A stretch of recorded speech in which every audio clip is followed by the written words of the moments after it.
My screen print shop did over $1 million a year before I turned 21 years old, and most of that revenue came from paid ads. So in this video, I'm gonna show you guys our exact paid ad strategy that we use today to generate new leads. Now, first, I'm gonna show you guys the overall strategy. Second, I'm gonna show you guys how to film and create winning ads. And lastly, I'm gonna show you guys how to actually press the buttons on Facebook, Instagram, LinkedIn, whatever platform you're going on. And what you'll find out is actually buying the ads and pressing the buttons is the easiest part. It's kind of like going to your shop and unloading the shirts and saying, I can print shirts. You and I know that the person who unloads the shirt probably has no idea what the off contact means, the squeegee pressure, all those different little variables that affect the print quality. If you unload the shirt, it doesn't mean you know how to print shirts. Just like how if you run ads, it doesn't mean you actually know how to run ads. When a shop comes to me and says, hey Alex, what can I get with a $1,000 marketing budget on ads? I can immediately tell that that shop has no idea how ads work, or they're not running ads to the fullest potential. Because if you spend $1 into something and get $5 out, when do you ever stop? The truth is you don't, until fulfillment becomes an issue and you have no more space in your production calendar. And that's a good problem to have. So in this video, I'm gonna show you guys the actual strategy. The actual strategy took me years to learn and millions of dollars in ad spend, and I broke it down into 3 different steps. The first step is I'm gonna show you guys how to track the data that actually matters. Once you guys know what data to look for, you make the whole media buying thing, the whole Facebook ads thing very scientific so you know how to run them. Second, I'm gonna show you guys what variables to actually test, what variables actually matter, and lastly, I'm gonna show you guys how to scale the winners, aka how to make money every single time you run ad. Now, in the previous video, I showed you guys that there is a 4-step process in any business. If you want to make more sales, you have to follow this thing here. This is the traffic, sales process, conversion event, fulfillment, funnel, aka traffic begins with getting people to know more about your business. Getting people to find out about your business is the first step in growing your business. And there's only 3 ways to do that, and paid ads is one of the ways, and it is my favorite way to generate new traffic. Now, to maximize paid traffic or paid ads, you also have to dial in the sales process and the conversion event, aka what is your closing rate? If you suck at sales and I give you 1,000 leads and you can't sell a single one, if you run paid ads, all we're gonna do is scale the numbers. So if I give you 10,000 leads and you can't sell 1,000, chances are you're not gonna sell 10,000. So don't run paid ads until you understand what you're doing. Because when you run paid ads, you lose a lot of money very quick. You burn cash. But if you do it correctly, you get the cash back relatively quick as well. Now, let's get started. First is tracking data. Step 1, I always want to look at the metrics that we need to track. Without the metrics and the KPIs in sight, we don't know what we're doing. So the first thing that I look for at the most simplest terms is the impressions to click. Out of all the people who see your ad, how many people stop and click on it? That's it. If nobody's stopping and clicking on your ad and they're just scrolling right past it, chances are no one else will click on it. So if you have nobody clicking on your ad, that's what we need to fix first. The second thing we look for is out of all the people who click on your ad, how many people actually opt in? So if everyone's clicking on your ad and then opting in, the next thing that we want to look for is out of all the people who opted in, are those the right people we're going after? So again, the 3 steps are, first, we want to look at the impressions to click. Second, we want to look at the clicks to opt in. And lastly, we want to check the opt-ins to make sure that the opt-ins, the people who actually clicked in, are the people that you're going after. And before I go any farther, I'm gonna show you guys the top 3 mistakes that I see people run into. First is they're not tracking data, so that means they're running ads based off emotions. So one of the biggest mistakes I made too was I would run ads, I would think that the ad is ugly, so I would try to shut it off. And just because I think it's ugly, just because I don't like how the ad looks like, it doesn't mean I should shut it off. What we need to look at is the actual metrics. If people are stopping and clicking on the ad, even if it's ugly, we have to run the ads, because at the end of the day, do you want more likes or do you want more sales? If you want more likes, we can optimize for likes. But if you want to optimize for sales, things that actually pay the bills, I'm gonna show you guys how to optimize for that. And sometimes it's the ugly ads that win. The next mistake that people run into is general targeting, meaning they don't go after a specific person. They try to cast a wide net and go after everybody. In exchange, they get nobody. I did the same exact thing. At first, I'd run ads saying, screen printing, get a quote today, get custom t-shirts today, just get a quote. What I found was my average cost per lead was $180 to $200. That means if your budget per day is $30 a day on ads, the whole week you might just get one lead. So obviously that's not what you want. When we turn the ads to becoming very specific, what we found was our lead cost was $1 to $2 because the ad copy, the creative, everything resonated very hard with one specific avatar. Now, the first thing that you'll have to find out is who is that avatar that you want to go after. Because if you're going after gyms compared to schools, you write to them differently. And that's the first thing you have to understand. If you go fishing for a certain type of fish, you use a different type of bait. So people usually ask us, Alex, how do I find my ideal avatar? And essentially, there's 3 steps to doing that. First is, who is your favorite and most profitable client? You just go after those guys. If you don't know who that is, the next question I would ask you is, what is your background?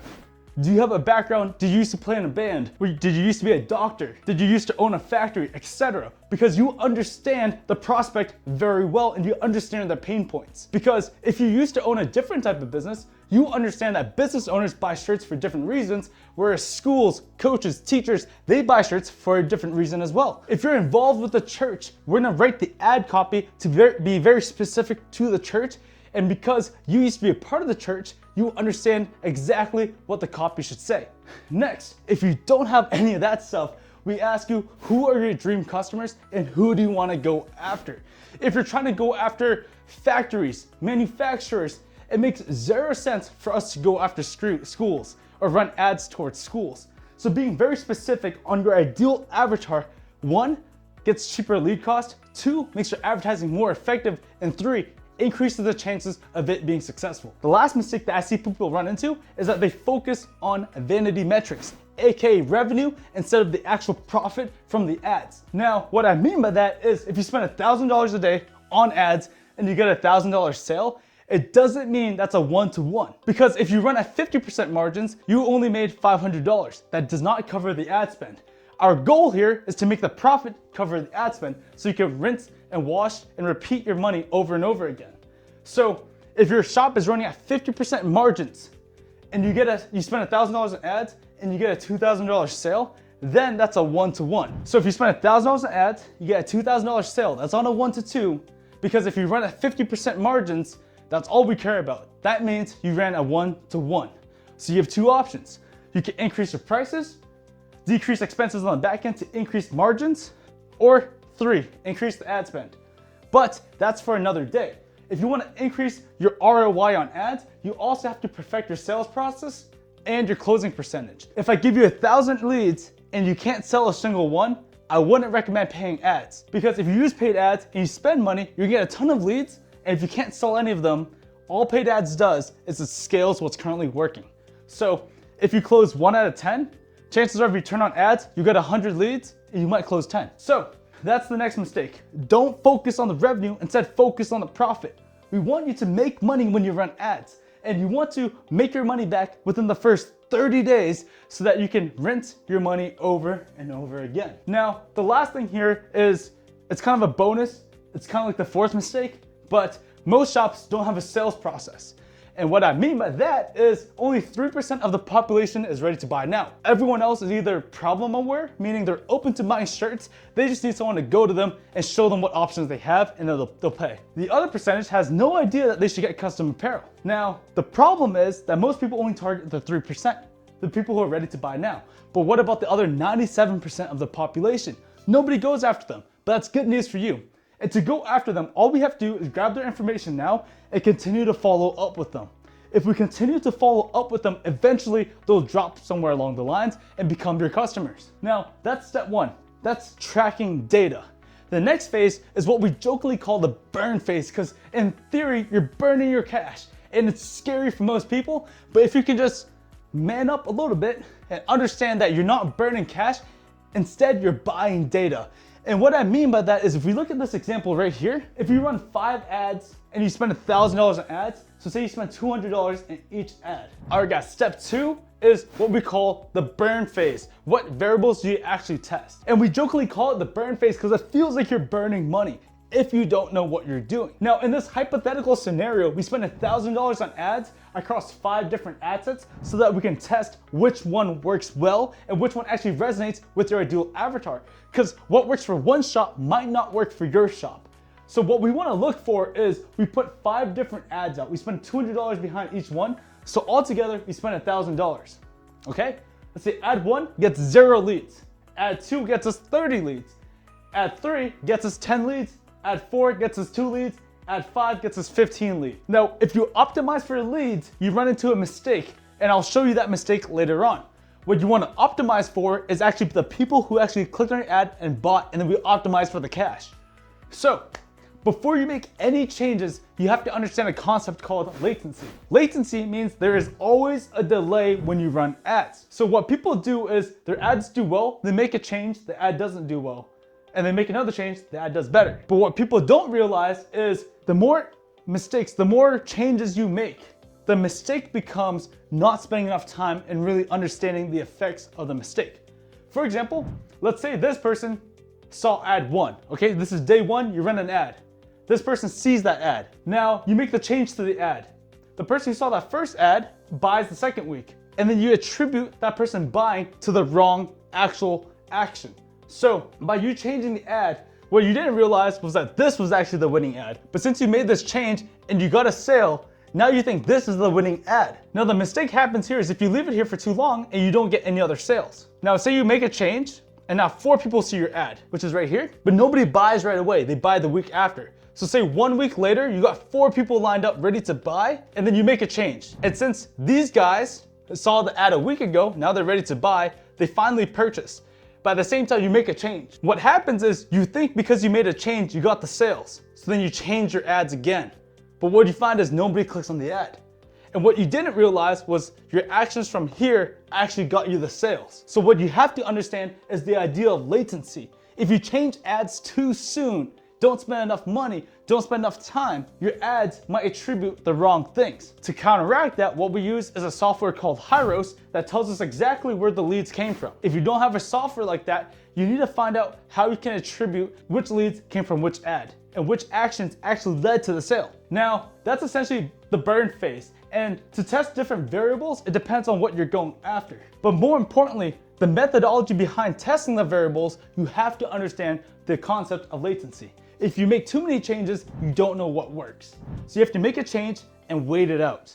Don't make any changes. If you make too many sporadic changes, too many adjustments to the ads, you don't know why the ads are working. The last part in this whole strategy is scaling the winners. Now, in this example here, it's very obvious that the ads that got 0 leads, you cancel them out. What people don't understand is, say this ad right here got 30 leads, but made us $100. Do you scale that ad? Or do you scale this ad here that only got us 10 leads? It got us fewer leads, but got us more sales. Which one do you optimize for? Personally, we optimize for the cash. So what we do instead is we would actually kill this ad too. It's very easy to kill the ads that have 0 leads, 0 sales. You cross those guys out, no problem. But the confusion happens is when you're getting a ton of leads, you don't know if you should optimize for the leads or should you optimize for the sales. And the easiest answer is to play out both scenarios. If you spend $200 a day, you get 30 leads and you make $100 on the ad, let's play it out. If you spend $1,000 on the ad, again, remember, ads scale essentially whatever's already happening. So say you spend $1,000 on ads, that means you lose $1,000. Now you just got 150 leads and then you made $500 in sales. It's up to you if you want that scenario. If you want to get customers at a loss, that's up to you. Now, if you look at the other scenario here, again, you got fewer leads, but let's play out the scenario. You spend, instead of spending $200 on ads, you spend $1,000 a day on ads, you lose $1,000, you get 50 leads, and out of those 50 leads, you make $2,500 on ads. As you can see, this scenario here, I would keep this as the winning ad, I would kill the other one, because we're following the cash, not the leads. Hopefully you understand that concept, but now we scale the winners. This obviously is a very hypothetical scenario, but we see it all the time. And that's why it pays to have an experienced person run your ads, because they already spent all their money, spent all their time making the other mistakes. And now you can come in at year 10. This guy's been running ads for 10 years, just hire that guy to run your ads. And that's what our team does. So if you want us to help you run your ads, get you more sales, and guarantee that it works, book a call down below. I'd be happy to help you guys. But anyways, you can give this a try on your own, but this is our paid ads strategy.